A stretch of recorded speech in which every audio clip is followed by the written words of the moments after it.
नमस्कार मेरे श्रोतागण, मैं आज आपको लग्न के बारे में जानकारी दे रही हूँ कि आपकी बीमारियाँ किस कारण से आपके शरीर में प्रवेश करती हैं। देखिए, कुंडली में जब आपकी लग्न कमज़ोर होगी, लग्न आपकी कमज़ोर होगी, कोई भी लग्न आपकी हो सकती है, उसका स्वामी राहु के साथ बैठा हो, शनि के साथ बैठा हो और 6, 8, 12 में बैठा हो, तो आपका निश्चित रूप से आपका शरीर कमज़ोर होगा। आपका कमज़ोर शरीर, सौम्य ग्रह जो होते हैं वो शरीर को सौम्य बनाते हैं, वो पापी ग्रहों के साथ हो जाते हैं, तो आपके लग्न में कमजोरी आ जाती है। राहु आपके शरीर में लग्न के स्वामी के साथ बैठा है तो आपका शरीर को वो भ्रमित कर देगा, आपके स्वस्थ को भ्रमित करेगा और आपके आप स्वस्थ भी होंगे तो भी आपको मन में एक प्रकार की बेचैनी होगी कि हमारा ये हमको ना हो जाए, वो ना हो जाए, ये बातों से आप उलझे रहेंगे। आपका मन कहीं ना कहीं, राहु जो होता है वो शरीर को सुखाता है, वो उसकी शक्ति को छीन कर लेता है और शनि जो होता है वो नकारात्मकता आपके व्यक्तित्व को में पैदा कर देता है। आपके स्वामी के साथ अगर शनि है तो नकारात्मकता आपके जीवन में होगी, कोई काम आपका विलंब से होगा और किसी काम को करने से पहले नाना प्रकार की परेशानियां होंगी। और इसी प्रकार यदि आपकी लग्न कोई भी हो और लग्न के साथ नीच के ग्रह बैठे हों तो वो भी आपके व्यक्तित्व को नीचता की ओर ले जाते हैं। आपका स्वभाव अच्छा होते होते आप कहीं ना कहीं छोटी छोटी गलतियां करके, नीचता करके आप अपने व्यक्तित्व को बिगाड़ देते हैं। तो नीच के ग्रह आपके लग्न को, आपके लग्न के स्वामी को खराब कर देते हैं। यदि आपकी लग्न 6, 8, 12 में हो, नीच ग्रहों के साथ हो, तो आपका व्यक्तित्व कभी उभर नहीं पाएगा, आप कभी समाज में अपना प्रकाश नहीं दिखा पाएंगे। उसी प्रकार लग्न के स्वामी के साथ यदि नीच के ग्रह बैठे हो तो नीचता की ओर ले जाते हैं। यदि आपका ग्रह नीच का हो और वो उच्च के, उसका स्वामी उच्च के राशि के साथ बैठा हो तो ये नीच भंग राजयोग हो जाता है। जैसे आपका कर्क लग्न है, आपकी कर्क लग्न है, आपका चंद्रमा उच्च के ग्रह के साथ बैठ गया है तो आपकी उच्चता की ओर आपको ले जाएगा। कोई भी लग्नेश यदि नीच ग्रह बैठे भी हों लेकिन उसका स्वामी यदि बृहस्पति के साथ, बृहस्पति की दृष्टि हो, बृहस्पति के साथ बैठ गया हो या गुरु के घर में उच्च के ग्रह में बैठ गया हो तो ये दोष आपका दूर हो जाता है। इसलिए शरीर की स्वस्थता देखने के लिए हमें लग्न का बहुत ध्यान देना चाहिए। लग्न उच्च का होगा तो आप उच्च व्यक्तित्व आपका होगा, उदात्त विचार होंगे और कभी आप छोटी बात नहीं सोच पाएंगे। लग्न का स्वामी लग्न में बैठा हो तो आप अपने स्वयं के व्यक्तित्व से अपना नाम कमाने वाले होंगे, आपकी पहचान अपने से होगी, आप किसी के पहचान के मोहताज नहीं होंगे।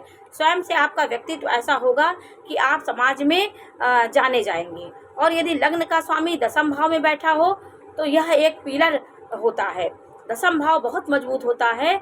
जिस व्यक्ति के लग्न का स्वामी दशम भाव में बैठा हो, नवम भाव में बैठा हो, वो व्यक्ति बहुत नाम कमाते हैं।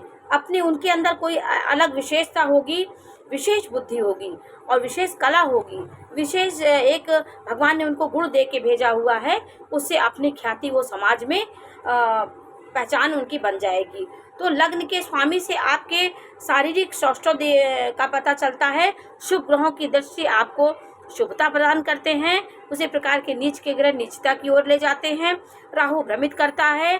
यदि 6, 8, 12 में आपके बैठे होंगे तो आपका बीमारी आपका पीछा नहीं छोड़ेगी। और लग्न का स्वामी 6वें भाव में बैठा हो तो भी आप शरीर से हर समय परेशान रहेंगे, कुछ ना कुछ आपकी बीमारियां आपको घेरी रहेंगी। इसी प्रकार लग्न का स्वामी कमजोर होने से आपकी जो लग्नेश हो उसका उपाय आपको करना चाहिए। जैसे चंद्रमा आपका लग्नेश हो तो आप सफ़ेद चीज़ों का दान करिए, शिव जी की आराधना करिए।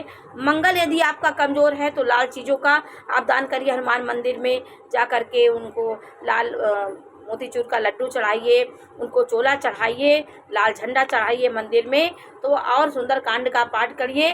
जितना हो सके लाल चीज़ों का आप दान करेंगे, लाल पुष्प चढ़ाइए तो मंगल आपका स्ट्रांग होगा।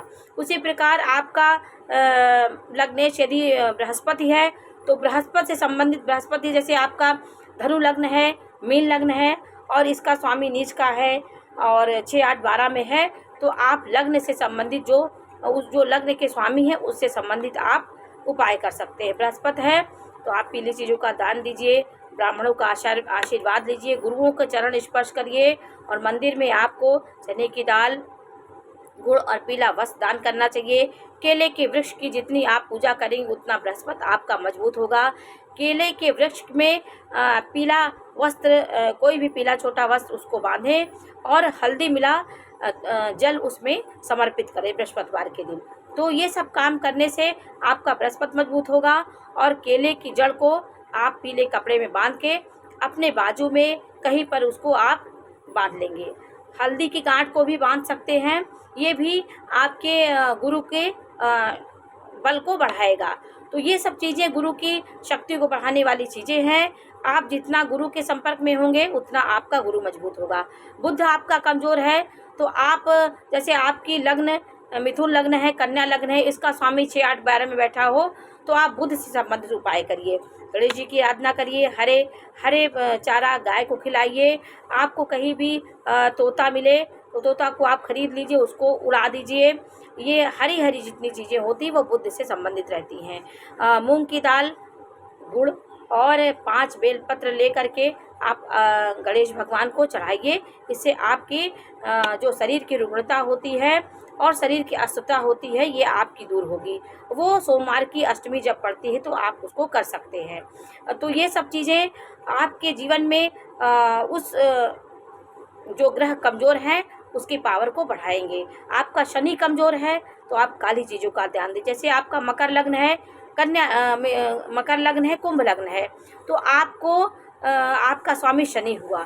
शनि को मजबूत करने के लिए यदि वो नीच के राशि में हो गया, जैसे शनि मेष राशि में हो गया, आपका लग्न मकर है, आपका लग्न कुंभ है, उसका स्वामी मेष राशि में बैठा है तो वो नीच का हो गया और 6, 8, 12 में बैठ गया तो बहुत ही खराब है। तो अगर ऐसा आपकी भी कुंडली में दिखे तो आप शनि से संबंधित उपाय करेंगे तो आपका शनि मजबूत होगा। जैसे आप पीपल के वृक्ष में दीप प्रज्वलित करें, उसका फेरा लगाएं, जल अभिषेक करें, वहाँ पे काली चीज़ों का ध्यान दें। आटा में चीनी मिला करके, चावल के आटे को पीस करके उसमें चीनी मिला के चींटियों की बिल में आप डालेंगे तो आपका शनि मजबूत होगा। और कुत्ता, काला कुत्ता है, काली गाय है, उसको आप जितना कुछ खिलाएंगे उतना आपका शनि आप पे मेहरबान होगा। बुजुर्गों की सेवा करना, जैसे कोई बुजुर्ग दिन दुखी मिल जाए, कष्ट में पीड़ित मिल जाए, उसे आप ज़रूर भोजन करा दीजिए, उसको कोई ना कोई उपहार दे दीजिए तो आपका शनि मजबूत होता है। गरीबों में ही शनि का निवास होता है। गरीब तबके का जो व्यक्ति होते हैं, छोटे लोग होते हैं, लेबर तबके के होते हैं, जो लेबरगिरी करते हैं, उनका हक कभी नहीं मानना चाहिए। उनको जितना हो सके आप ज़्यादा ही दे दीजिए। उनकी बद्दुआ आप लेंगे तो आपका शनि बहुत खराब हो जाएगा, आपका शरीर कभी स्वस्थ नहीं होगा। तो आपका लग्नेश कमज़ोर है तो उससे संबंधित आपको दान करना चाहिए। सूर्य कमज़ोर है तो आप गेहूं का दान करिए, तांबे का दान करिए। और बेल है, गेहूं है, ये सब आपके सूर्य ग्रह से प्रभावित होते हैं। तो आपको लाल पुष्प, लाल रोली डालकर प्रतिदिन आप सूर्योदय के समय भगवान भुवन भास्कर को जल अभिषेक करें, उनका जल का अर्घ दें और थोड़ी देर तक उनकी किरणों को अपने शरीर में प्रवेश करने दीजिए। और वहाँ बैठ करके आप गायत्री मंत्र का भी पाठ कर सकते हैं। सूर्यदेवाय नमः, इनके 8 बार नाम ले सकते हैं, जितने 108 बार नाम है उसको वहाँ पे आप सूर्योदय के समय, जब सूर्य उदय होता है तो लेंगे तो आपके जीवन में सूर्य का प्रभाव बढ़ेगा, आपकी लग्न मजबूत होगी। सूर्य पांचवी लग्न है, सिंह लग्न है तो उसका सूर्य स्वामी होता है। और उनकी जो लग्न का स्वामी यदि 7 राशि कौन सी हुई, तुला राशि में है तो नीच का हो गया। ये 6, 8, 12 में हो गया तो बहुत ही खराब हो गया। इसके लिए आप इन सब के उपायों को आपको करना चाहिए। आप जितना सूर्य से संबंधित जो उपाय हैं उसको आपको करना चाहिए।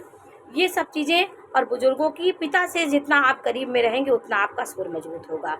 पिता के करीब रहने से पिता में सूर्य का शक्ति होती है, सूर्य की पावर होती है, सूर्य की पावर आप में बढ़ेगी। और चंद्रमा आपका वीक है तो माता के प्रति आप जितना अच्छी भावना रखेंगे, माता का चरण स्पर्श करेंगे, उनको कुछ उपहार दे दीजिए, उनको प्रसन्न करिए। जल का जितना आप अनावश्यक जल नहीं बहाएंगे, जैसे आप जल बहुत बहाते हैं तो जल को आप कंट्रोल करिए। जितना कम आप जल का उपयोग करेंगे उतना आपका चंद्रमा स्ट्रांग होगा। सफ़ेद चीज़ों का दान करिए, खीर करिए, जो भी सफ़ेद चावल है, जल का दान ज़रूर आपको करना चाहिए। जिनका चंद्रमा वीक है उनको इस जेठ, आषाढ़ और चैत, ये सब जो गर्मी के महीने होते हैं उसमें प्याऊ लगवा दीजिए। आप घड़ा भर के पानी रख दीजिए, शरबत पिलाइए किसी को।